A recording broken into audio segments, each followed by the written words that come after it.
Our goal here is pretty simple. Pull out the most important stuff, the key knowledge, to help you get really well informed about how this electric age dramatically kicked off and evolved. And it is a dramatic story, no question. So where should we start? Right at the beginning, the fundamental laws. Yeah, let's do that, the foundations. And for that, we really have to turn to George Simon Ohm. Now, that's a name you might remember from physics class, right? Ohm's law. Right, but his personal story is actually pretty compelling on its own. Tell us about him. Born 1789 Germany. Yeah, a German mathematician and physicist, and from pretty humble beginnings, actually. Son of a locksmith. He didn't have much formal science training early on. But his dad, the locksmith, he was self-educated and gave him a great education at home. That's the story. It's pretty remarkable, isn't it? What you can do with that kind of self-driven learning. Absolutely. So Ohm starts his research while he's a school teacher, building his own gear. Yeah. Painstakingly building his own equipment. And through all that careful work, he finds it, what we now call Ohm's law. That direct link between voltage and current seems so simple now. Simple, elegant, and utterly fundamental. V equals IR. But here's the thing, right? His huge discovery. It wasn't exactly welcomed with open arms initially. Not at all. His big paper, the one from 1827, the galvanic circuit, investigated mathematically. It got such a cold reception, really chilly. So bad he actually quit his job over it. He did. He resigned from his college. Imagine that. You figure out something this basic, this foundational, and people just dismiss it. Wow.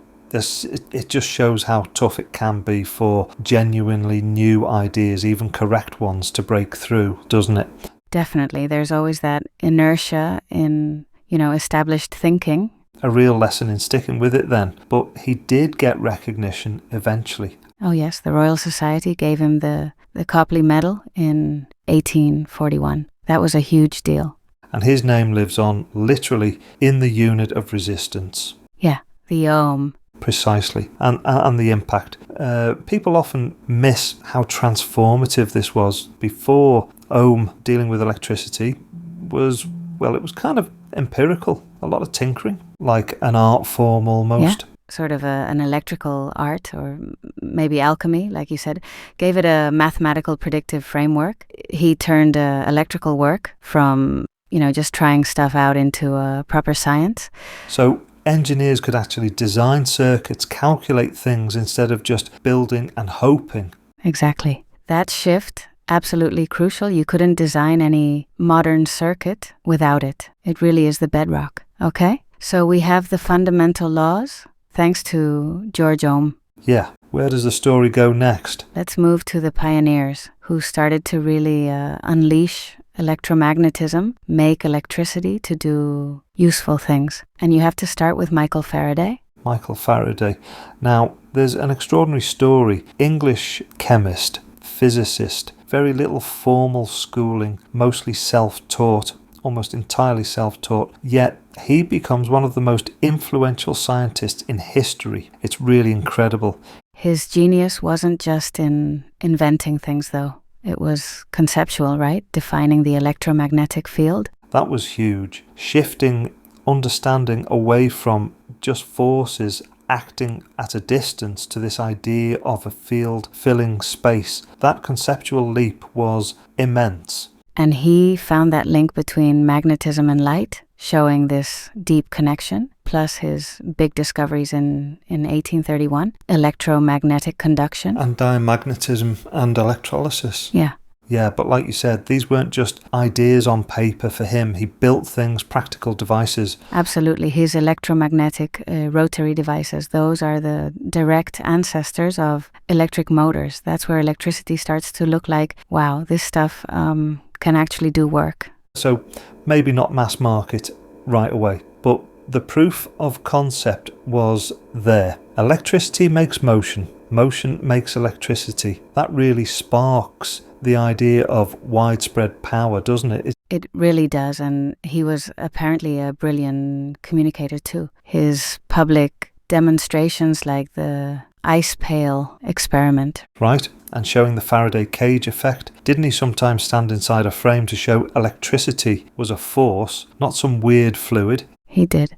Imagine seeing that back then. Very dramatic. And beyond the science, he had this strong sense of public duty, refusing to work on chemical weapons, and his dedication to public science education, those famous Christmas lectures for young people, trying to spark that curiosity. His influence is just undeniable. The unit for capacitance, the farad named for him, Einstein kept his picture next to Newton and Maxwell. That tells you something. Okay, so Faraday is making waves in the UK, but across the Atlantic there's another key figure making similar progress, almost in parallel. Joseph Henry. Right, the American counterpart and a prominent figure. 2, Secretary of the Smithsonian, President of the National Academy of Sciences. And his work in electromagnetism was just as important. Oh, very much so. He actually independently discovered mutual inductance. Faraday published first, which happens a lot in science, you know. But Henry also discovered self-inductance. And maybe his most practical contribution was improving the electromagnet itself. How did he do that? What was the trick? It sounds simple, but it was crucial. He figured out that tightly coiling insulated wire around the iron core made the magnet much, much stronger. And the insulation was key. Exactly. He built the most powerful electromagnet of its time for Yale. This was a huge step for making electromagnets truly useful tools. And he turned that into actual inventions like an early doorbell. Yeah, a precursor to the doorbell in 1831, and critically the electric relay in 1835. Why was the relay so important? Because it acted like an electrical amplifier. It allowed weak telegraph signals to trigger a stronger circuit, making reliable long-distance telegraphy possible. It was absolutely essential. Makes sense. And fittingly, the unit of inductance, the Henry, is named after him. Right, and here's a neat connection. He actually advised Alexander Graham Bell. No kidding. On the telephone. Yeah, Bell showed him his early prototype, and Henry saw the potential immediately. What did he say? He told Bell famously, "Push forward, perfect the invention." Wow. And Henry was involved in other things too. Aeronautics during the Civil War. Yeah.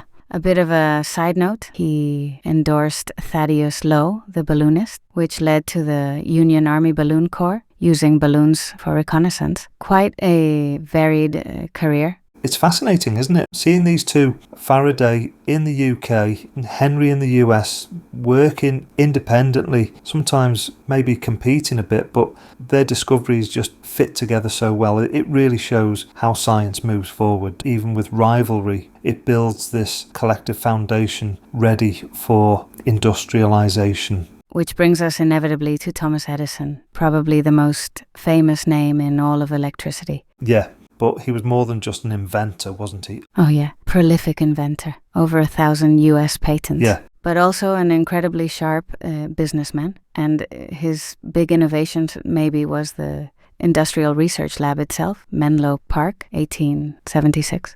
Right. That model of organised invention was revolutionary. He got the nickname Wizard of Menlo Park after the phonograph in 1877. Must have seemed like actual magic back then. Totally. He knew how to capture the public imagination. But let's clarify a really important point here. Edison did not invent the first light bulb. Crucial distinction, correct? There were many others before him. Davy Swan, De La Rue, Goebel. They all had versions of incandescent lamps. So, what was Edison's breakthrough? Why is he the name everyone remembers for the light bulb? It was about making it practical, making it last, making it part of a system that could be commercially viable. Okay. His team, after tons of experiments, found that a carbonized bamboo filament worked incredibly well. It could burn for over 12,000 hours. Bamboo, wow. Yeah, patented in 1879. That filament turned the light bulb from a lab curiosity into something you'd actually sell and use reliably, scalable. And his vision for it was huge. That famous quote, "Make electricity so cheap only the rich will burn candles."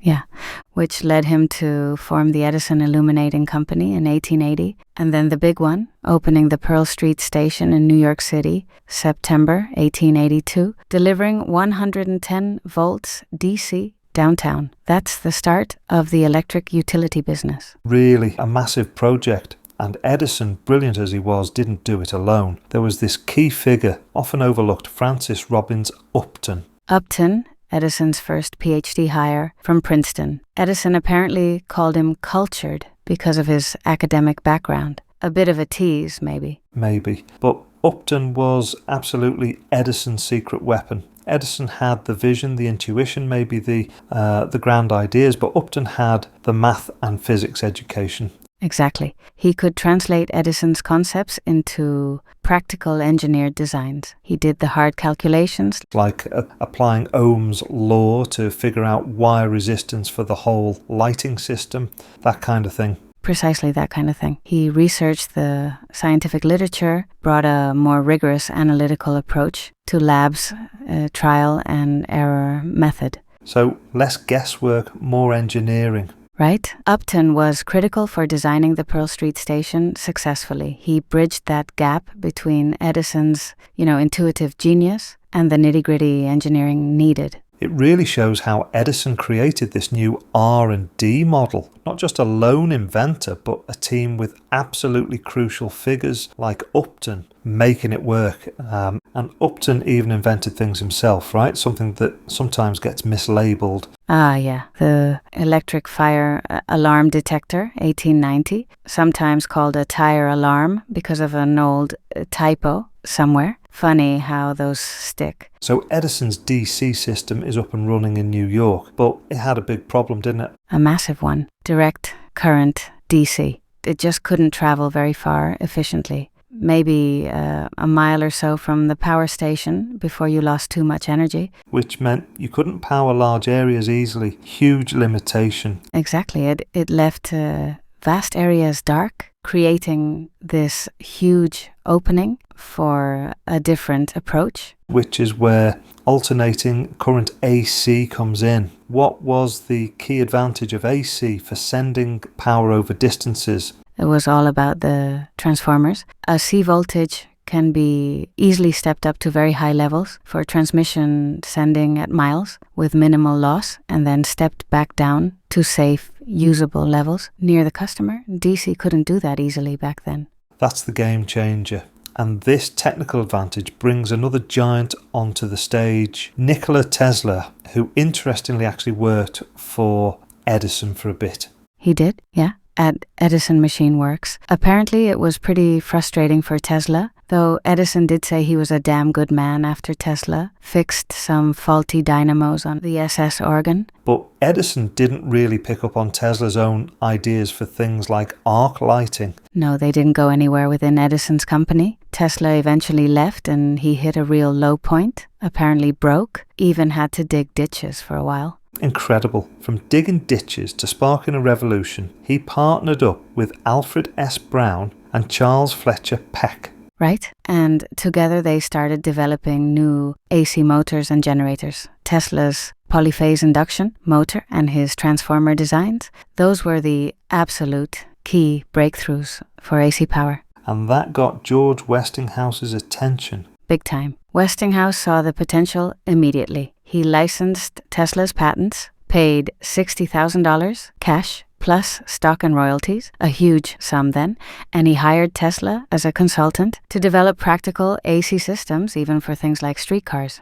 Okay, so now the battle lines are drawn. This kicks off the infamous War of Currents. Oh, it was fierce. Edison was totally against AC. He launched this massive campaign against it, calling it dangerous. Worse than that, claiming Westinghouse would kill customers. It got really ugly. And the propaganda, the stories about electrocuting animals. Yeah, sadly true. Edison and his associates publicly electrocuted dogs, cats, even an elephant, Topsy, using AC, all to scare the public, and paint AC is deadly. That's quite something. And the electric chair connection, that's particularly grim. It really is. Edison actively worked behind the scenes to make sure the first electric chair used a Westinghouse AC generator, a deliberate, calculated move to associate AC with death in the public mind. It was brutal. Wow, it really makes you think, doesn't it, how much these personal clashes and different philosophies actually end up shaping the physical world around us. It's huge and often driven as much by ego and business rivalry as pure science. The stakes were massive, deciding how electricity would be delivered for decades to come. It was a fight for the future. So, how did the war finally end? Who won? Well, the intense public battle kind of wound down, but the decisive move was financial. In 1892, the big financier J.P. Morgan stepped in. He basically forced a merger between Edison General Electric and its main competitor, Thomson Houston. And that created the company we now know as General Electric, or GE. And this new, bigger GE ended up competing with Westinghouse using AC. Exactly. Kind of ironic, isn't it? Ultimately, AC won out for transmitting power over distances simply because it was technically superior for that job. The engineering realities in the market decided it despite all the earlier propaganda. But even after that, neither Tesla nor Edison just,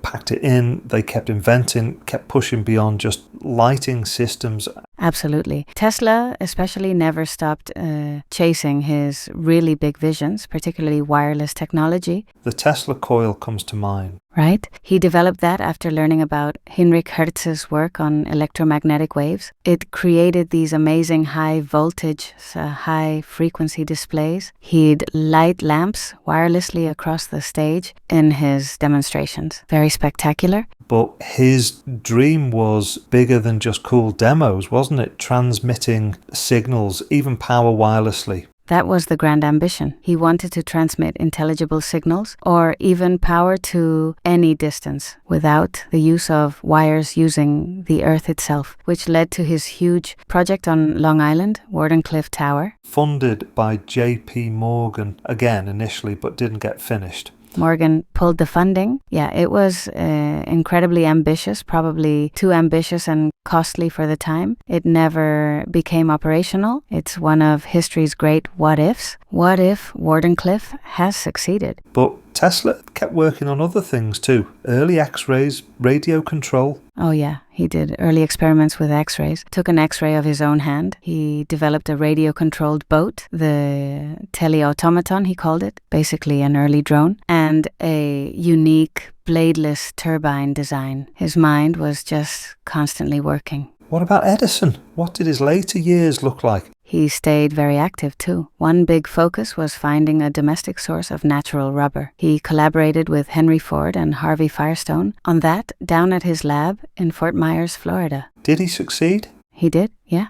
After testing literally thousands of plants, he found a viable source in the goldenrod plant. Just shows that incredible persistence he had. And he was involved in movies too. Absolutely. Big time. He developed the kinetograph camera and the kinetoscope peephole viewer back in 1891. And later, his Vitascope projector helped bring movies to bigger audiences. And even during World War I, he adapted again. Yeah. Making chemicals. Right. There were shortages of things like phenol and aniline dyes, so he geared up his facilities to produce them, always adapting to the need. So when you look at these later projects, especially the ones like Wardenclyffe that didn't pan out commercially, what's the main takeaway? Is the value even and the failures? Oh, absolutely. It shows the immense value of just pushing the boundaries. Even if a specific project doesn't succeed in its own time, it generates knowledge. It tests limits. It often lays groundwork that others pick up later, maybe in unexpected ways. So the ambitious attempt itself drives progress regardless of the immediate result. Exactly. That radical experimentation is often where the biggest leaps eventually come from, even if indirectly. Which leads us nicely into the next massive shift, the dawn of the electronic age, into a figure who really embodies that transition, Robert Noyce. Right, nicknamed the mayor of Silicon Valley, co-founder of Fairchild Semiconductor, then co-founder of Intel. And his impact It's almost impossible to overstate. Noyes, a physicist and entrepreneur, essentially took everything we've been talking about, all that electrical progress, and miniaturized it. His huge breakthrough was the first monolithic integrated circuit, the microchip made from silicon in 1959. And monolithic is the key. Right before him, circuits were kind of clunky separate components wired together. Exactly.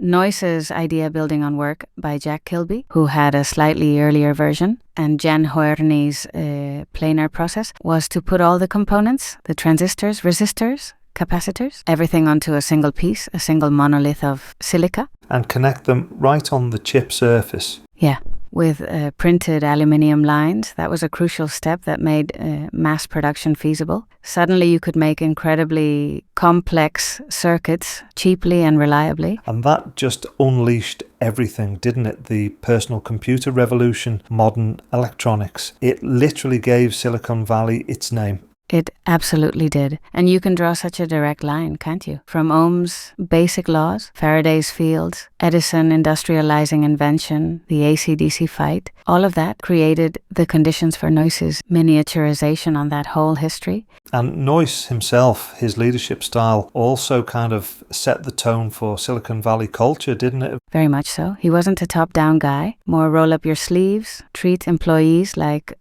family, avoided the big executive perks, fostered this collaborative, less hierarchical vibe that really defined early Silicon Valley. And his legacy extends beyond the tech itself. It does through the Noyce Foundation, focusing on improving K-12 science and math education, and the Robert Noyce Teacher Scholarship Program, supporting future STEM teachers, a real commitment to ongoing progress. What an incredible story we've covered, just thinking back from George Ohm laying down the basic math, to Faraday and Henry unlocking electromagnetism, making power possible, then Edison turning invention into an industry, fighting that huge battle with Tesla over AC versus DC, a battle that literally shapes the grid we still use. Exactly. And then Robert Noyce takes all that potential and shrinks it down onto a tiny piece of silicon, launching the digital age. It really hammers home that innovation is almost never just one person or one single moment. Right? It's this continuous thing. Discovery, refinement, intense competition, sometimes surprising collaboration. And yeah, every single one of these figures, plus so many others we didn't even get to, they were all standing on the shoulders of giants who came before. And even the projects that seemed like failures at the time, like Wardenclyffe, they weren't really dead ends, were they? Not at all. They were stepping stones. Yeah. Necessary parts of figuring things out, pushing the limits. Okay, so as we wrap up this deep dive, maybe here's a final thought for you, the listener, to chew on. Think about how those foundational battles we talked about, those different philosophies, those intense rivalries, how do they still echo today? Yeah, think about the tech giants, the platform wars we see, the fights over standards for AI or communication protocols. What unseen collaborations or maybe conflicts are happening right now, driving the next big thing? What historical echoes do you see in today's tech landscape? We really hope this helps you, the listener, think a bit differently about the invisible forces and the very real people behind all the amazing tech you interact with every day. Thank you very much to my guest, Sophia Moreno, and thank you very much to you for listening.